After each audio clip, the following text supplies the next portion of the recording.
नमस्कार। आज फिर दो छोटे किस्से लेके आया हूँ अपने ही जीवन से जुड़ी हुई। हम 2004 में मुंबई आए थे 16 अक्टूबर को सपत्नीक पत्नी के साथ, और ये तय करके आए थे कि अब अभिनेता बनना है, हिंदी सिनेमा में काम करना है तो मुंबई चलते हैं। मालूम था लड़ाई लंबी है, वक्त बहुत लगेगा, तो हमने तैयारी कर रखी थी पहले से। पत्नी को बोला था कि तुम बीएड कर लो ताकि शुरुआती में तुम कहीं टीचर की नौकरी कर लेना, और मुझे तो पता नहीं मेरा क्या होगा, कितना समय लगेगा। तो उतने दिन घर चलाने के लिए कोई तो एक कमाने वाला चाहिए, तो पत्नी ने बीएड कर लिया था और हम मुंबई आ गए। मुंबई आते हम शुरुआत के 2 महीने अपने दोस्त के घर पे रहे। भानु नाम है उसका, मेरा बैचमेट है भानु उदय। और हम अपने लिए घर खोजते रहे। फिर हमारे बजट के लिहाज से एक कांदीवली वेस्ट में एक छोटा सा घर मिल गया, जहां हम लोग आ गए, शिफ्ट हो गए। 2 महीने बाद फिर शुरू हुई बात नौकरी, पत्नी की नौकरी खोजनी है। तो क्लासिफाइड अखबारों में आते हैं ना, सो उसमें खोजते थे हम लोग टीचर्स की वैकेंसी कहाँ है, और पढ़ते थे। अब हमें करना उस इलाके में जहाँ हम रह रहे हैं, कांदीवली, मलाड, अंधेरी। अब टाउन में नहीं जा सकते या दूर, तो निकले नहीं, कहीं वैकेंसी मिलती नहीं थी। तो हमने बोला, बायोडाटा मेरी पत्नी बना के रखी थी, तो मैं बोला यार एक काम करो, तुम बायोडाटा बना ली हो तो जितने अंधेरी मलाड के स्कूल्स हैं ना हमारे आसपास, जहाँ हम चाहते हैं, कन्वीनियंट है, वहाँ चल के हम बायोडाटा दे आते हैं। वो बोली ऐसे कैसे दे दोगे, वैकेंसी निकली नहीं है और कैसे ऐसे दे दोगे, कोलकाता से आई हैं तो वो दरबार जाने नहीं देंगे, या मतलब क्या कहेंगे लोग, वैकेंसी है नहीं, क्यों आए कौन। बोले क्या हो जाएगा, क्या होगा, ज़्यादा से ज़्यादा ये तो नहीं बोलेंगे ना कि यू आर अंडर अरेस्ट, आप अंदर आए कैसे, चलिए जी आप गिरफ्तार होते हैं, अब चलिए थाने, तो चलते हैं ना। बोली तुम, मुझे नहीं मालूम, तुम अजीब आदमी हो। मैं बोला अरे प्रयास करने में क्या गया है, होगा होगा, नहीं होगा क्या कर लेंगे, पकड़ लेंगे, जान मार देंगे, चलो। तो गए हम लोग एक मलाड के गोरेगांव के स्कूल में, बड़े स्कूल में, और हमने दरवान पूछा क्या है, गार्ड ने बोला नहीं रिसेप्शन पे मिलना है, कुछ जानकारी लेनी है, यहाँ लिख दो। चले गए, मैं नहीं गया, वो गई थी, मैं बाहर खड़ा था। रिसेप्शन पे ये बोलना उसको मत बताना बायोडाटा, उसको बोलना कि मुझे रिसेप्शन से कुछ इन्फॉर्मेशन लेनी है। अंदर गई और उन्होंने बोला भाई एक बायोडाटा है, मैं टीचर की नौकरी खोज रही हूँ। तो रिसेप्शन पे जो महिला बैठी थी उन्होंने बोला हमारे पास वैकेंसी तो है नहीं, बट ठीक है आप आई हो तो दे दो, हम एडमिन तक पहुँचा देंगे, अगर उनकी ज़रूरत हुई तो आपको बुलाएंगे।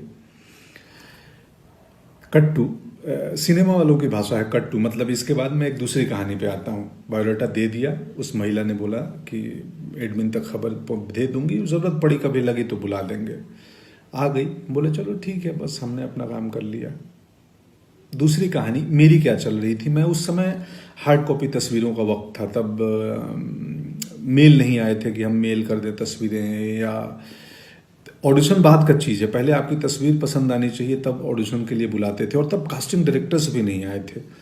अभी जो बहुत सारी कंपनियां हैं, बहुत सारे लोग हैं, करते हैं और अच्छा काम कर रहे हैं। तो हम जाके, उस वक्त कास्टिंग डायरेक्टर नहीं होते थे, तो डायरेक्टर का कोई एसोसिएट डायरेक्टर या असिस्टेंट या प्रोडक्शन के लोग भी कास्टिंग कर लेते थे। और तब कास्टिंग मतलब बहुत छोटे छोटे रोल्स में नए एक्टर को लिया जाता था, और जो भी एक सेट पैटर्न था, ये हीरो, ये हीरोइन, ये विलेन, वकील, इंस्पेक्टर भी सेट थे। तो 2004-5 की बात है ये।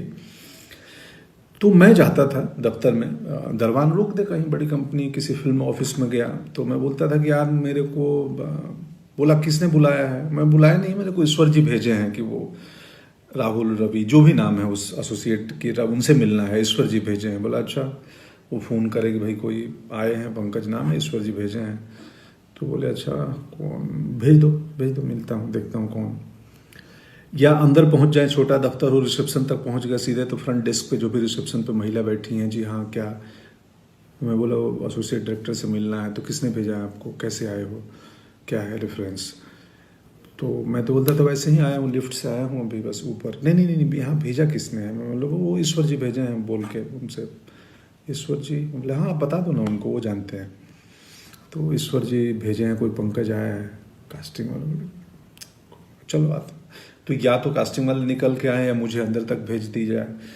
मेरे पास कास्टिंग वाले आए, बोले हाँ जी बोलिए बताइए आप। तो मैं बोला जी मैं एक्टर हूँ और ये मेरी तस्वीर है, और मुझे पता चला आप कास्टिंग कर रहे हो। तो बोला ये बट ये ईश्वर जी कौन ईश्वर जी भेजे हैं वो प्रोडक्शन में या कुछ कॉस्ट्यूम या किस डिपार्टमेंट कौन से ईश्वर जी। मैं हंस देता था, बोलता था वो ईश्वर जी जो उधर बैठे हैं जो सबको भेजे हैं दुनिया में। तो कई लोग हंस देते थे, ये 2-4 बार ही हुआ, अक्सर नहीं हुआ है ये किस्सा। कई लोग हंस देते थे और बोलते थे यार बढ़िया सेंस ऑफ ह्यूमर है या बढ़िया अप्रोच है तुम्हारा, लाओ तस्वीर दो, कहाँ से एक्टिंग सीखे हो, क्या किए हो। एक आध नाराज भी हो जाते थे। 2-4 बार किया था ये। मुझे मेरे दोस्त आज ही फोन आया था दिन में हेमंत का, तो उन्होंने बताया कि यार तुम याद है तेरे को तो ईश्वर जी बोल के कहीं घुस जाते थे कि ईश्वर जी भेजे हैं। तो याद आया। और हम एक्टर्स को कैसे पता चलती थी कि कास्टिंग कहाँ हो रही है। एक इन्फिनिटी मॉल है अंधेरी में, वहाँ पे बहुत सारे एक्टर्स शाम को बैठते थे और वहाँ इन्फॉर्मेशन एक दूसरे को दी जाती थी। हम इतने वहाँ इकट्ठे होने लगे कि बाद में मॉल के जो सिक्योरिटी मैनेजमेंट सिक्योरिटी वालों ने हमें खदेड़ दिया कि तुम लोग चले जाओ, यहाँ भीड़ नहीं चाहिए। उसमें पूरे हिंदुस्तान के गांव खेड़े से छोटी जगहों से आए हुए हमारी तरह एक्टर्स थे, बहुत सारे बहुत सारे।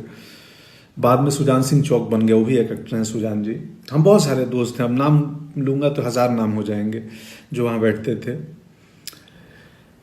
पत्नी की कहानी पे बायोडाटा दे के चली आई, एडमिन में जाएगा। दूसरे दिन कॉल आया कि जी आप आइए, एक इंटरव्यू के लिए प्रिंसिपल ने कॉल किया है। वो गई, इंटरव्यू दी, उनकी नौकरी हो गई। पढ़ाने लगी, हमारा दुकान चल गया और मैं ईश्वर के बहाने से दफ्तर दफ्तर घूमते रहा। मेरे ईश्वर काम नहीं आ रहे थे, कास्टिंग नहीं हो रही थी। थोड़ा वक्त ज़्यादा लगा, ईश्वर काम आए, मौके मिले, बहुत सारे मौके धीरे धीरे मिलने लगे। गैंग्स ऑफ वासेपुर पहला मौका था जिसमें मुकेश ने, तब तक कास्टिंग डायरेक्टर आ चुके थे और तब तक वो पैटर्न ख़त्म हो गया था कि किसी भी बहाने एसोसिएट असिस्टेंट तक घुस के अपनी तस्वीर दे दो या इंट्रो दे दो कि जी मैं एक्टर हूँ। तब तक प्रोफेशनल माहौल बनने लगा था। गैंग्स ऑफ वासेपुर में मुकेश कास्टिंग, उसके पहले अभिमन्यु रे थे यशराज में, वो कास्टिंग कर रहे थे।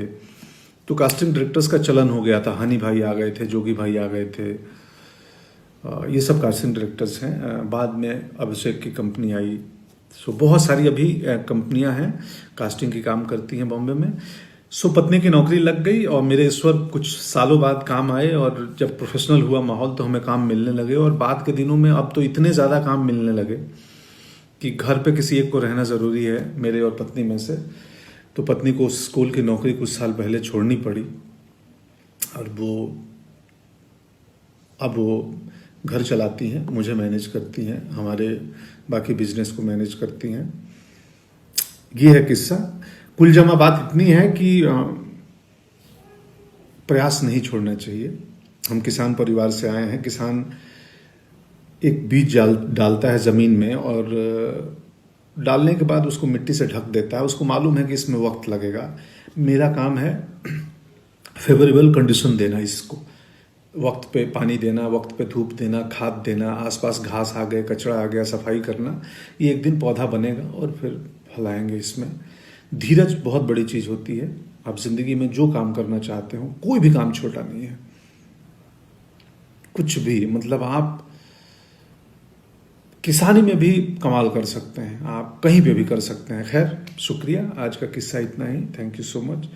कोरोना से डरना नहीं है, लड़ना है। लॉकडाउन को गंभीरता से पालन करें और बाकी उपाय हमें मालूम ही है। हाइजीनिक मेंटेन करें, एक फिजिकल डिस्टेंसिंग मेंटेन करें अगर ज़रूरत हो, एसेंशियल चीज़ों के लिए बाहर निकलना पड़ रहा है तो। और बस यही है। शुक्रिया।